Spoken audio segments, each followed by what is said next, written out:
আজকে যে লেকচারটা কভার করতে যাচ্ছি সেটা হচ্ছে অবজেক্ট ওরিয়েন্টেড মডেলিং।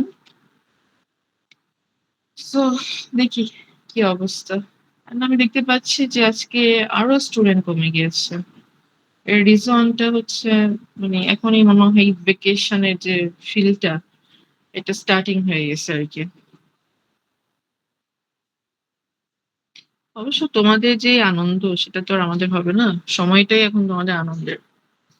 এই বয়সেই তোমার মজা করার, এরপরে দেখা যাবে যে অনেক রেসপন্সিবিলিটি তুমি আসলে হারায় যাবা, রেসপন্সিবিলিটি ফিরে। তো এখন নিজেকে প্রপারলি হচ্ছে ওই ওই জায়গায় ফোকাস করাটাও খারাপ না, বাট এর পাশাপাশি আমরা 1-2 ঘন্টা ক্লাস করলে খুব বেশি প্রবলেম হবে না আই গেস। তো আমরা শুরু করছি আমাদের অবজেক্ট ওরিয়েন্টেড মডেলিং লেকচারটা। এটাতে আসলে আমরা দুইটা বিষয়ে ফোকাস করছি, একটা হচ্ছে স্ট্রাকচার বিহেভিয়ার ডায়াগ্রাম আর একটা হচ্ছে বিহেভিয়ার ডায়াগ্রাম। তো আমরা জানি যে UML এর ইউনিফাইড মডেলিং ল্যাঙ্গুয়েজের ক্ষেত্রে আসলে কিছু টাইপ আছে, এই টাইপের মধ্যে দুইটা টাইপের মধ্যেও আবার কিছু ক্লাসিফিকেশন আছে। সেখানেও আমরা দেখেছি যে কিছু কিছু জিনিস অলরেডি আমাদের নোন, আমরা এগুলো প্র্যাকটিস করেছি বিগত সময়গুলোতে। যেমন হচ্ছে activity diagram, use case diagram, sequence diagram, এগুলো কিন্তু অলরেডি আমরা করেছি, তাই না? এগুলো আমাদের নোন না, এগুলোকে আমরা বলে থাকি হচ্ছে বিহেভিয়ারাল ডায়াগ্রাম। সো আমরা যে স্ট্রাকচারাল যে ডায়াগ্রাম, একটা হচ্ছে আমার ক্লাস ডায়াগ্রাম, একটা হচ্ছে অবজেক্ট ডায়াগ্রাম। আজকে লেকচার টপিক হচ্ছে এই দুই, একটা হচ্ছে ক্লাস আর একটা হচ্ছে অবজেক্ট। আমাদের ডায়াগ্রামের টাইপের ক্ষেত্রে আমি যে জিনিসটা আসলে এখানে ফোকাস করা হচ্ছে সেটা হচ্ছে ক্লাস ডায়াগ্রামটা হচ্ছে represents sort of static view of the system and is describe the attribute and operations of classes. And class ডায়াগ্রামের ক্ষেত্রে যে বিষয়টা আমাদের আসলে ইন্ডিকেট করা হয় সেটা হচ্ছে যে আমার যাই থাকুক না কেন, আমার যে প্যারামিটার যাই থাকুক না কেন, wherever, সেক্ষেত্রে আসলে আমি কিভাবে সেটা কানেক্ট করছি, একটা সিস্টেমের বিহেভিয়ার গুলা বা কোন কোন অ্যাট্রিবিউট গুলো থাকবে, কিভাবে কাজ করবে, এই বিষয়গুলোতে আসলে ফোকাস দেওয়া হয়েছে। যেমন এখানে একটা এক্সাম্পল আছে, user, customer, administrator, order, order details. এগুলো হচ্ছে কি ক্লাসেস, ক্লাসের name. User, customer, administrator, order, order details. And এই প্রত্যেকটা ক্লাসে আবার অ্যাট্রিবিউট থাকবে, like user ID, password, register date, customer name, address, email, customer ID, account balance. এগুলো হচ্ছে কি আমার অ্যাট্রিবিউট। এর সাথে সাথে কি থাকবে, মেথড থাকবে। মেথড গুলো কি, যে এই ইনফরমেশন দিয়ে, এই অ্যাট্রিবিউট গুলো দিয়ে ইউজার কি করবে, লগ ইন করছে, রেজিস্টার করছে, পারচেস করছে প্রোডাক্ট, প্রোডাক্ট আপডেট করছে, প্লেস অর্ডার করছে, ক্যালকুলেট করছে অর্ডার ডিটেলস এর যে টোটাল প্রোডাক্ট কত। আমরা কি এই ব্যাপারটা একটু বুঝতে পেরেছি যে ক্লাস ডায়াগ্রামটা কি হচ্ছে? Yes, madam. এন্ড এখন আমার রিলেশনটা আমি ডিফাইন করব, যে আমার কিভাবে কার সাথে ডিফাইন থাকবে। যেমন হচ্ছে ইউজার কে, কাস্টমার ইউজার, অ্যাডমিন যে সেও ইউজার, তাই না? এটা সিস্টেমে ইউজার কি না? জি ম্যাডাম। ড্যাফোডিল ইন্টারন্যাশনাল ইউনিভার্সিটির ওয়েবসাইট স্টুডেন্টরাও ইউজ করে থাকে, টিচাররাও ইউজ করে থাকে। পোর্টালে টিচাররাও লগ ইন করে, স্টুডেন্টরাও লগ ইন করে, কি দুইজনই ইউজার না? জি ম্যাডাম। নাকি শুধু স্টুডেন্ট ইউজার? দুইজনেই কিন্তু। সো এটা একটু আমাদের খেয়াল রাখতে হবে। আচ্ছা, এখন আমরা একটু ডিটেলস দেখি যে এই ব্যাপারগুলো কিভাবে করা হয়। আমরা ক্লাস ডায়াগ্রামের ক্ষেত্রে একটা এক্সাম্পল দেখেছি, তারপর সাবজেক্ট ডায়াগ্রাম, এরপর আমরা হচ্ছে প্র্যাকটিস করবো আর কি। প্র্যাকটিসটা মূলত আমরা ইন পার্সন ক্লাস যখন হবে তখন করব। এখন জাস্ট তোমাদের কনসেপ্টটা নিয়ে আলোচনা করা। এন্ড ক্লাসরুমে যখন আমরা নিজেরা প্র্যাকটিস করব, এবং ঈদের বন্ধে তো তোমরা ভুলে যাবে ডেফিনেটলি, আমার মনে হচ্ছে কেন জানো। তো ভুলে গেলে আমরা আবার সেটাকে একটু মনে করিয়ে প্র্যাকটিস করলে তখন হচ্ছে ইমিডিয়েট এক্সামের আগে আগে একটা রিভিশন হয়ে যাবে। আচ্ছা, ওকে ফাইন। এখন হচ্ছে আমার অবজেক্ট ডায়াগ্রাম। অবজেক্ট ডায়াগ্রামটা সিমিলারলি ক্লাস ডায়াগ্রাম মতন, বাট এটা ফোকাস করা হয় অবজেক্টে। তো এই বেসিক কনসেপ্ট হচ্ছে অবজেক্ট ডায়াগ্রামের ক্ষেত্রে যেটা যে আমার বিহেভিয়ার আন্ডারস্ট্যান্ডিংটা রিলেশনশিপটা কিভাবে আসলে কাজ করছে এই বিষয়গুলো। তো এখানে আমরা দেখতে পেয়েছি ওখানে যে কাস্টমার অ্যাডমিনিস্ট্রেশন, কিন্তু এখানে স্টুডেন্ট 1, স্টুডেন্ট 2, স্টুডেন্ট 3 এরকম দেখতে পাচ্ছি। এখানে কাস্টমার দিয়ে ওভারঅল সব কাস্টমারকে ডিফাইন করে ফেলেছে। আর এখানে প্রত্যেকটা স্টুডেন্টকে আলাদাভাবে ডিফাইন করা হচ্ছে। যে স্টুডেন্ট 1, স্টুডেন্ট 2, স্টুডেন্ট 3 এরকম। ঠিক আছে? তো এইজন্য আমি আবার আলাদাভাবে এই স্টুডেন্ট গুলোর অবজেক্ট গুলো ডিফাইন করলাম কি S1, S2, S3 দিয়ে। ঠিক আছে? তো S1, S2, S3 দিয়ে যখন ডিফাইন করলাম তখন দেখা যাচ্ছে যে এই স্টুডেন্টের যে ইনফরমেশন, এই স্টুডেন্টের ইনফরমেশন, এই স্টুডেন্ট ইনফরমেশন গুলা হোয়াটএভার এই ৩ জন স্টুডেন্ট আবার কি করতেছে? কোনো না কোনো কোর্সে, কোনো একটা কমন কোর্সে এনরোল করতেছে।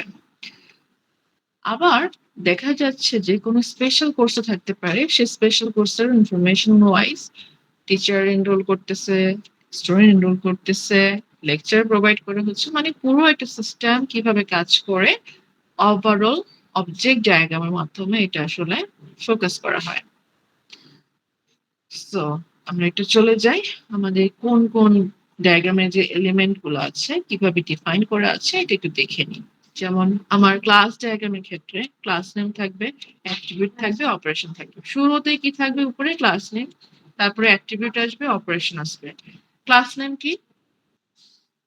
এই যে ইউজার, তো ইউজার আইডি পাসওয়ার্ড, এটা হচ্ছে কি আমার অ্যাট্রিবিউট, অপারেশনটা কি আমি লগ ইন করতে চাই।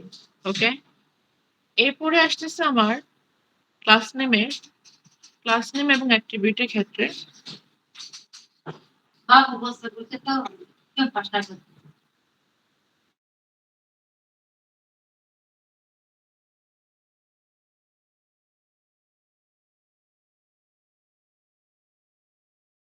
এখন দেখো আমার ক্লাস নেমের ক্ষেত্রে যে বিষয়টা আমার ক্লাস নেম অ্যাট্রিবিউট অপারেশন এই রুলস অনুসারে কিন্তু আমি কাজ করবো অল দ্য টাইম।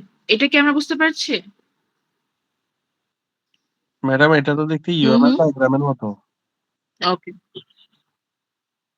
হ্যাঁ তোমরা আগে করেছিলে না অবজেক্ট ওরিয়েন্টেড যে জি ক্লাসটা ছিল ম্যাডাম। তোমাদের? হ্যাঁ ম্যাম, মেবি ইউএমএল ডায়াগ্রাম করছিলাম। কততম ইয়াতে সেমিস্টার ছিল? হ্যাঁ হ্যাঁ ফোর্থ হ্যাঁ সেমিস্টার। ওইটাই শুরুতেই তো বললাম। শুরুতে কি বলেছি? ইউএমএল ইউনিফাইড মডেলিং ল্যাঙ্গুয়েজ, তাই না? একটা হচ্ছে স্ট্রাকচার আর একটা হচ্ছে বিহেভিয়ার, এই দুই ভাবে হচ্ছে ডিফাইন করা হয়। ইউএমএল ইউজ কেস অ্যাক্টিভিটি এগুলোর কথা মনে আছে? আমরা যেগুলো পার করে ফেলছি অলরেডি মিডিয়া অ্যাটেন্ড করেছি। সো আমরা ফাইনালের জন্য ক্লাস এবং অবজেক্ট এই দুইটা জিনিস হচ্ছে আমরা এখানে দেখবো। বুঝছো? তাই তোমরা কিন্তু এটা জানো, আমি জানি যতদূর জানি যে এটা আসলে ইজি। আমি তোমাদেরকে শুরুতে বলছিলাম যে আমি আননোন থেকে নোনে যাচ্ছি, অর্থাৎ আননোন যে টপিক গুলা যেটা আমরা কখনোই আসলে পড়ি নাই সেগুলো আগে শুরু করছি। এরপরে যে এগুলো অলরেডি তোমরা কিন্তু পড়েছো, তো সেগুলো আমরা একটু দেখতেছি আর কি। এরপরে দেখো আমার অ্যাট্রিবিউট আসছে, ক্লাসের একটা নেম দিয়েছে পার্সন, তার পার্সনের নেম, অ্যাড্রেস, বার্থডে, ঠিক আছে এরকম, তার অ্যাড্রেস এরকম আমাদের যেমন ভোটার আইডি আছে সেরকম এসএসএন আইডি এরকম বিভিন্ন ইনফরমেশন। এরপরে হচ্ছে গিয়ে তোমার অপারেশন গুলা কি হবে সেগুলা আমরা দেখতে পাচ্ছি। কি করে সে খায়, ঘুমায়, কাজ করে, খেলা করে, এরকম অনেক কিছুই। মানে এটা একটা এক্সাম্পল, আমরা বলছি না যে এই এক্সাম্পল দিয়ে আমরা কাজ করবো বা এই ধরনের সিনারিও থাকবে তাও না। মেবি অন্য কোনো ওয়ার্কিং প্রসেস থাকতে পারে, সেই অনুসারে আমার কাজগুলো হবে। মানে একটা এক্সাম্পল যে একটা পার্সনের অ্যাট্রিবিউট গুলো কি হচ্ছে এবং তার অ্যাক্টিভিটিস অপারেশনটা কি, ফাংশনটা কি, মেথডটা কি। এখন দেখো রিলেশনশিপটা কিভাবে মেজার করব। কিছু রিলেশনাল কি আছে, ইন্ডিকেশন আছে, এটা হচ্ছে ডিপেন্ডেন্সি, জেনারালাইজেশন, আর এটা হচ্ছে কি আমার অ্যাসোসিয়েশন। তো এটা হচ্ছে নরমালি আমি লিঙ্ক, তারপর আমরা অ্যাসোসিয়েশন, কম্পোজিশন, আর এটা হচ্ছে অ্যাগ্রিগেশন। এখন এই ডিপেন্ডেন্সির ক্ষেত্রে যেটা আছে আমরা দেখতে পাচ্ছি যে dependency indicates a semantic or notational relationship between two or more elements. Two or more elements এর ক্ষেত্রে দেখতে পাচ্ছি যে course schedule has dependency on course. আছে না বলো? কোর্স আমি অ্যাডও করতে পারি, কোর্স আমি রিমুভও করতে পারি। কিসের উপর ডিপেন্ডেন্সি আছে আমার? কোর্সের উপরে।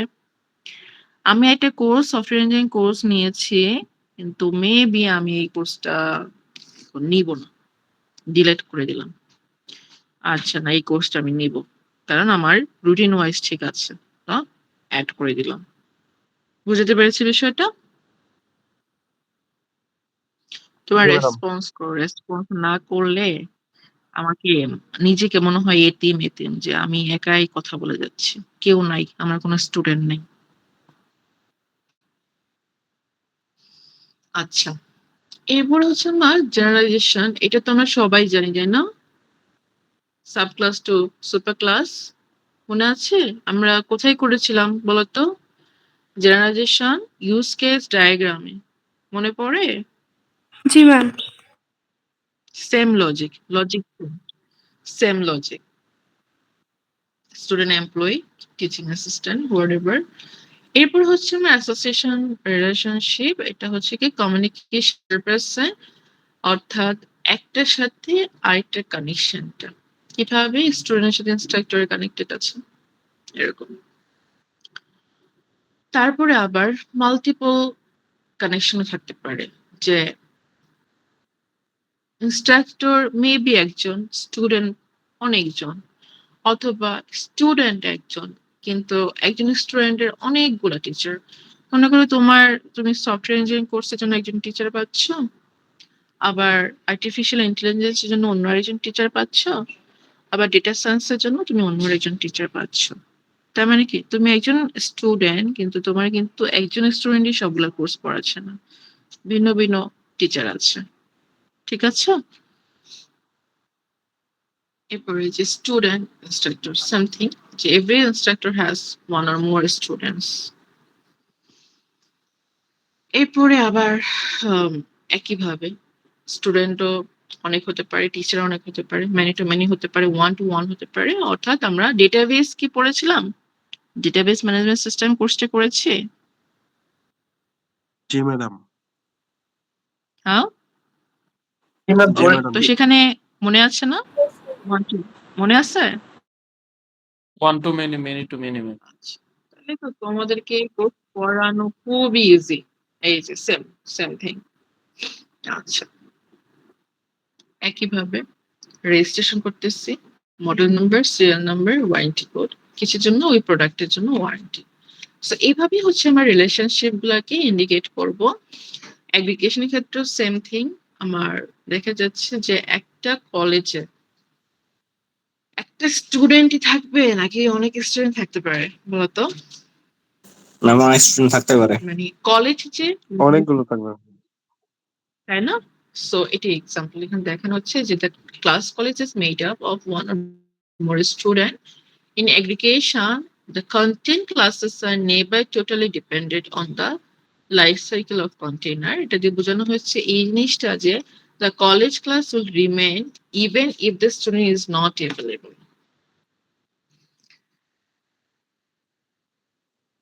এইটার মানে কি বুঝতে পারতেছো? তোমরা ভ্যাকেশনে চলে গেছো, ক্লাস রুটিন অনুযায়ী ক্লাস আছে, আমরা কি করব? ক্লাসে যাব, গিয়ে দেখবো যে স্টুডেন্ট আছে কি নাই। এখন তোমরা যদি কোনোভাবে না আসো সেটা হচ্ছে ডিফারেন্ট থিং, বাট নর্মাল যে বিষয়টা সেটা হচ্ছে অবশ্যই একজন টিচার ক্লাস ভিজিট করবে, স্টুডেন্টদের সাথে মিট করবে, ক্লাস নেবে, কন্ট্যাক্ট করবে, অ্যান্ড দেন সে তার ক্লাস টাইম শেষ হলে সে চলে আসবে। তো এরকমটা কখনোই হবে না যে তোমার হচ্ছে ক্লাস হচ্ছে না বা আদার্স ইস্যু, এরকম কিছু না, যদি না তোমার রুটিনে অন্য কিছু থাকে বা অন্য কোনো রোলস থাকে। আবার একই জিনিস, যে একটা কলেজে আবার হচ্ছে একজন স্টুডেন্টও থাকে না, অনেকগুলো স্টুডেন্ট থাকে, সেটা একটা বিশেষ স্টুডেন্ট থাকুক কিংবা না থাকুক, কলেজের যে রুলস অনুসারে যে হ্যাঁ কলেজটা থাকবে। ড্যাফোডিল ইন্টারন্যাশনাল ইউনিভার্সিটি তো আর ভ্যানিশ হয়ে যাবে না। হয়ে যাবে কি, মনে করো তোমরা হচ্ছে আসবা না, ক্লাস করবা না, 10 দিন পরে আসবা, 1 মাস পরে আসবা, 2 মাস পরে আসবে। এই জন্য তো আর ড্যাফোডিল ইউনিভার্সিটি তো আর এখান থেকে উঠায় নিয়ে চলে যাবে না কেউ, রাইট? সো এটা হচ্ছে এরকম একটা বিষয় বোঝানো হয়ে থাকে যে ডিপেন্ডেন্সিটা, যে কোনটা কিসের উপর ডিপেন্ডেন্ট আছে, কিভাবে হচ্ছে রিলেশনশিপ গুলাকে এনহ্যান্স করে এবং হচ্ছে লিঙ্ক করে, এই বিষয়গুলা। প্লাস হচ্ছে ইন্টারফেস আছে, আমাদের বিভিন্ন কন্ট্রোল প্যানেল আছে, সেই অনুসারেও আমরা হচ্ছে কানেক্ট করে থাকি। এরপরে হচ্ছে গিয়ে তোমার কিছু এক্সেপশন থাকতে পারে, আমাদের এক্সেপশন থাকতে পারে, কি এক্সেপশন থাকতে পারে।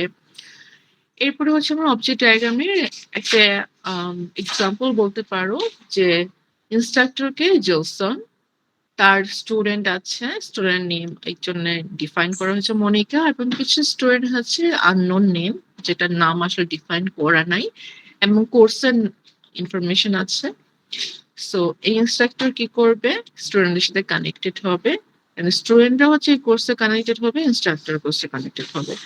So this is the multi object information আর কি। আমরা সিঙ্গেল অবজেক্টে যে সবসময় কাজ করবো তাও না, মাল্টি অবজেক্টে কাজ করতে পারি। যেমন হচ্ছে আমার কোর্স 1, কোর্স 2 এবং কোর্স আমি নিয়েছি। তো এখন আমার ইনস্ট্রাক্টর একজন, সে হচ্ছে 3টে কোর্সের মধ্যে আছে। আবার দেখা গেল কি আমার মাল্টি অবজেক্ট কেন বলতেছে, এখানে আমি স্টুডেন্টের কোনো অবজেক্ট ডিফাইন করিনি। তো সেক্ষেত্রে তারাও কিন্তু কি করতে পারে, এই কোর্সও থাকতে পারে, এই কোর্সও থাকতে পারে, ঠিক আছে, এটা হতেই পারে। তো এখন একটা এক্সাম্পল আছে রেস্টুরেন্টের জন্য, supply handling, supply water, supplies, restaurant menu, order bill. এই এক্সাম্পলটা দেখে তোমাদের কি মনে হচ্ছে, এটা কি আমার ক্লাস নেম নাকি অবজেক্ট নেম?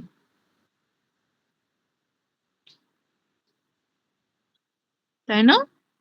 অবজেক্ট যদি হয় তাহলে এখানে আমি কি বসাবো, প্রত্যেকটার জন্য আলাদাভাবে কিওয়ার্ডের মতন, তাই না? প্রত্যেকটা অবজেক্ট আমাকে ডিফাইন করতে হবে না? এই যে এরকম। সো আমার এখানে অ্যাট্রিবিউট ইনফরমেশন আছে, অ্যান্ড দেন হচ্ছে অপারেশন আছে। সেম থিং আমার একটা ব্যাংকিং সিস্টেমের জন্য আছে, কাস্টমার ইনফরমেশন, ব্যাংকিং এর information, ATM information, account information, ATM transaction, saving account, current account. কি পারপাস করা হচ্ছে, অপারেশনটা কি, এটা ভেরিফাই করবে পাসওয়ার্ড, এটা কি কাজ করবে, ম্যানেজ করবে, মেনটেন করবে ব্যাংক। এটিএম কি করবে, আইডেন্টিফাই করবে, ট্রানজেকশন করবে, এটিএম ট্রানজেকশনে কি করবে, মডিফাই করতে পারে, অ্যাকাউন্টে কি কি করতে পারবে, deposit, withdraw, create transaction, saving account, সাথে কারেন্ট অ্যাকাউন্টের ক্ষেত্রে আমরা কি করতে পারি, অ্যাকাউন্ট সেভ মানে টাকা সেভও করতে পারি, আর কারেন্ট অ্যাকাউন্ট থেকে আমরা টাকা উইথড্র করতে পারি। এগুলো হচ্ছে আমার কাজ, কাজগুলো থাকবে একদম শেষে, and then শুরুতে আমার ক্লাস নেম থাকবে, মাঝখানে যে সেকশনটা আছে এখানে হচ্ছে আমার অ্যাট্রিবিউট ইনফরমেশন থাকবে, যে কাস্টমারের মিনিমাম কোন কোন ইনফরমেশন গুলো রাখা হয়ে থাকে ব্যাংকিং সিস্টেমে। বুঝতে পেরেছি বিষয়টা? তোমাদের এক্সামে সিনারিও থাকবে, ইউজ কেস ডায়াগ্রাম যেরকম ড্র করেছি, অ্যাক্টিভিটি যেরকম করেছি সেরকম সিনারিও থাকবে। সেই সিনারিও থেকে তোমাদেরকে এইগুলাতে কনভার্ট করতে হবে। একটা ক্লাস ডায়াগ্রাম, একটা হচ্ছে অবজেক্ট ডায়াগ্রাম। কোনটা এক্সামে আসবে কেউ বলতে পারবে না, কিন্তু দুইটাই প্র্যাকটিস করতে হবে। আইদার ক্লাসও আসতে পারে অথবা অবজেক্টও আসতে পারে, বা দুইটা একই সাথে কখনোই আসবে না। বুঝছি? বলো তো, একটু তোমাদের সাথে এবার ফিরে যাই। কোনো কনফিউশন আছে এতক্ষণ পর্যন্ত যা বলেছি? কনফিউশন থাকলে বলতে হবে, না আলোচনা করলে আসলে সলভ হবে না। তোমরা যত কোয়েশ্চেন করবো তত আসলে বিষয়গুলো ক্লিয়ার হয়ে যাবে ক্লাসরুম থেকেই। আচ্ছা, তো যাই হোক আমরা আসলে এটা প্র্যাকটিস করব। এখন তো আমি সিনারিও বলেও লাভ নাই, তোমরা আদৌ লিখতেছো কিনা, করতেছো কিনা প্র্যাকটিস, সেটা আমি আসলে দেখতে পারবো না, আমার কাছে পুরোপুরি আননোন। তো আসলে ব্যাপারটা ইন্টারেক্টিভ হবে হবে না খুব বেশি আর কি। হয়তো ঠিক আছে ম্যাডাম দিয়েছে, একটা কিছু করে নি, খুব গুরুত্ব দিয়ে যে করবে বা বুঝে বুঝে করবে, এই মুডে হয়তো বা তোমরা এখন নাই, সবাই আসলে ঈদের একটা এক্সাইটমেন্টে আছে যে ছুটি হয়ে যাচ্ছে। তো যাই হোক আমরা তাহলে আজকে এই পর্যন্তই রাখি। জাস্ট এটা হচ্ছে আমাদের লাস্ট টপিক আমাদের ফাইনালের সিলেবাসে, যেহেতু আমাদের আরো মিডের পরে সুযোগ আছে, সময় আছে, আমরা ক্লাসরুমে এটা প্র্যাকটিস করবো। ফাইনাল এটা 10 মার্কস এর একটা এক্সাম্পল, তো হিউজ একটা নাম্বার, যেহেতু আমরা ক্লাসে আরো প্র্যাকটিস করবো। অ্যান্ড এর মাঝখানে তোমাদের কাজ হচ্ছে যত প্রবলেম আছে, এতদিন আমরা যা যা পড়েছি এখান থেকে প্রবলেম গুলো আইডেন্টিফাই করে নোট করে রাখবো, আমরা ক্লাসে ব্যাক করে যেন এই বিষয়গুলো নিয়ে আলোচনা করতে পারি। আমি কি বুঝাতে পেরেছি আমার কনসেপ্টটা, যে আমি কি চাচ্ছি তোমাদের এন্ড থেকে? আমি চাই তোমরা সবাই যেন ফাইনালে খুব ভালো একটা রেজাল্ট করো, ভালোভাবে যেন অ্যাটেন্ড করো। ম্যাম একটা কোশ্চেন ছিল। Any questions student? ম্যাম হ্যাঁ বলছি হ্যাঁ বলো। সফটওয়্যার কোয়ালিটি অ্যান্ড এসুরেন্স আর কোয়ালিটি মেইনটেনেন্স এটার যে স্লাইডটা এটা কি আমাদের নাই? এটা হচ্ছে আছে তো? উইক 12 এর যেটা। হ্যাঁ হ্যাঁ আছে আছে। কেন পাওনি তুমি? না ম্যাম ওটা মানে আমি কনফিউজ, ওটা কি পড়াইছেন না আমি পড়ি নাই বা ক্লাস করি না এরকম কিছু একটা জন্য শুনছি। হ্যাঁ হ্যাঁ পড়াইছি, এটা ক্লাসরুমে পড়ানো হয়েছে। আচ্ছা ঠিক আছে, থ্যাংক ইউ। মানে আমরা যখন ক্লাসে ছিলাম, নর্মালি যখন ক্লাস হচ্ছিল তখনই তো পড়ানো হয়েছে। ভুলে গেছো? দেখছো এই কয়েকদিন আবার ভুলে গেছো। তো কি করা উচিত তোমাদের কি বল?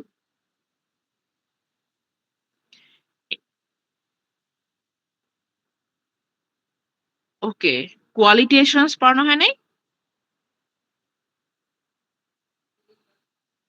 কোয়ালিটি এসুরেন্স তো সবার আগে পড়ানো হওয়ার কথা, আমরা শেষ থেকে শুরু করেছিলাম। আচ্ছা না পড়ানো গেল কোনো সমস্যা নেই। আচ্ছা ঠিক আছে, ওকে ফাইন, না পড়াইলো কোনো সমস্যা নেই। আমাদের তো সময় আছে, কারণ আমাদের সিলেবাস শেষ। এই হ্যাঁ টপিকও ম্যাম, আজকে আমরা একটু ছুটির আলোচনা পরে অনেক করলাম, এটা সময় প্র্যাকটিস পাবো। করব। আর কোয়ালিটি এসুরেন্স হচ্ছে থিওরি। থিওরি খুব বেশি সময় দাও না, একটা এক্সাম দিবা, থার্ড কুইজ দিবা, প্রেজেন্টেশন দিবা আর কি। 2টা ক্লাস এমনি চলে যাবে। আর মেবি 2টা ক্লাস পাবো, ওই 2টা ক্লাসে ওই 2টা আলোচনা করা যাবে, সমস্যা নেই।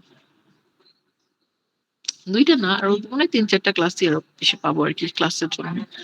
তো যাই হোক, হ্যাঁ টোটাল 4টা ক্লাস পাবো। 4টার মধ্যে 2টাতে হচ্ছে আমার এক্সাম এবং প্রেজেন্টেশন চলে যাবে, বাকি 2টা হচ্ছে আমি ক্লাসের জন্য পাচ্ছি। সফটওয়্যার কোয়ালিটি অ্যাসুরেন্সটা হচ্ছে তোমার খুবই ইজি। টেস্টিংটা যেরকম পড়েছি না, ওইটারই হচ্ছে একটু মডিফাইড ইনফরমেশন, যে আমরা কোয়ালিটি মেনটেন করার জন্য কোন কোন বিষয়গুলোকে ফোকাস দিই। কিছু কি পয়েন্ট আছে ওইগুলো দেখবো। ওকে, আমি ভেবেছি তোমাদেরকে পড়াইছি, বাট এটা তাহলে স্কিপ হয়ে গিয়েছে। আমি অন্য সেকশনে কভার করে দিয়েছিলাম, তো তো এই জন্য মনে হয়েছে মেবি এম সেকশনে পড়ানো হয়েছে। আচ্ছা, আর কোনো কোয়েশ্চেন আছে তোমাদের, বলো তো?